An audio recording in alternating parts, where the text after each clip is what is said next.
పడే ఇంట్లో ఇంకా నూతుకోండి అర్థమైందా? 2 నిమిషాలు మేడం వస్తుంది, ఇద్దరం కలిసి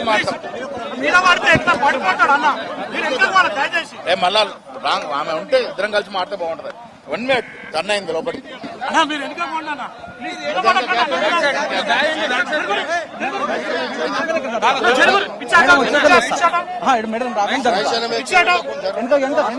ముందు పడుతుండ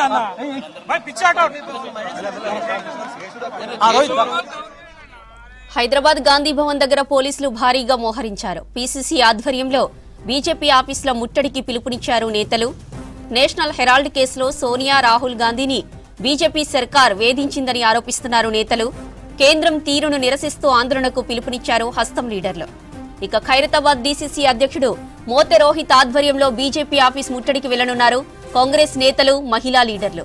గాంధీ భవన్ నుంచి బీజేపీ ఆఫీస్ వరకు వెళ్లనున్నారు నేతలు. పీసీసీ చీఫ్ మహేష్ కుమార్ గౌడ్తో పాటు ముఖ్య నేతలు ఆందోళనలో పాల్గొననున్నారు. దీంతో ఉద్రిక్త పరిస్థితులు నెలకొనడంతో ముందు జాగ్రత్తగా మోహరించారు పోలీసులు. హైదరాబాద్తో పాటు అన్ని జిల్లా కేంద్రాల్లో బీజేపీ ఆఫీసులు ముట్టడిస్తున్నారు నేతలు. అటు నాంపల్లిలోని బీజేపీ ఆఫీస్ ముందు కూడా భారీ భద్రతను ఏర్పాటు చేశారు పోలీసులు.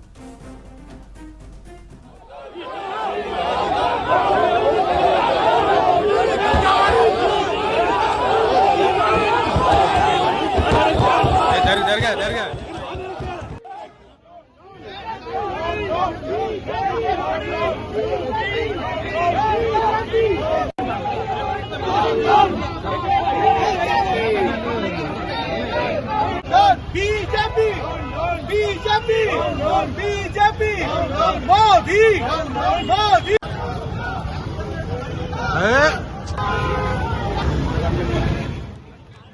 గాంధీ కుటుంబాన్ని విపరీతంగా ఇబ్బందులు పెడుతున్నటువంటి పరిస్థితి. నెహ్రూ గారు స్థాపించినటువంటి నేషనల్ హెరాల్డ్ పేపర్ విషయంలో పట్టిస్తూ గాంధీ కుటుంబం మీద అక్రమంగా కేసులు పెట్టినటువంటి పరిస్థితుల్లో నిన్నగాక మొన్న ఢిల్లీ హైకోర్టు ఇది పసలేని కేసు, రాజకీయ దురుద్దేశంతో గాంధీ కుటుంబాన్ని అనవసరంగా ఇబ్బంది పెట్టినారని మొట్టికాయలేసినట్టు పరిస్థితి. అందుకే ఇవాళ దేశ ప్రజలకు తెలవాలి కాబట్టి మోడీ, అమిత్ షా ఇద్దరు కలిసి గాంధీ కుటుంబాన్ని ఏ రకంగా ఇబ్బందులు పెట్టినారో అది తెలియజేసేందుకు ఇవాళ చలో బీజేపీ ఆఫీస్ కార్యక్రమాన్ని తీసుకున్నాం. ఈ కార్యక్రమం ద్వారా మోడీ ప్రభుత్వం కన్నువిప్పు కావాలి, దేశ ప్రజలకి దురుద్దేశ రాజకీయ కక్షతో పెట్టిన కేసు బహిర్గతం కావాలి. కాబట్టే ఇవాళ మేడం మీనాక్షి నటరాజన్ గారు, మేము కాంగ్రెస్ శ్రేణులంతా కూడా బీజేపీ ఆఫీస్ వద్దకు వెళ్లి నిరసన తెలిపే కార్యక్రమం చేపట్టినాం.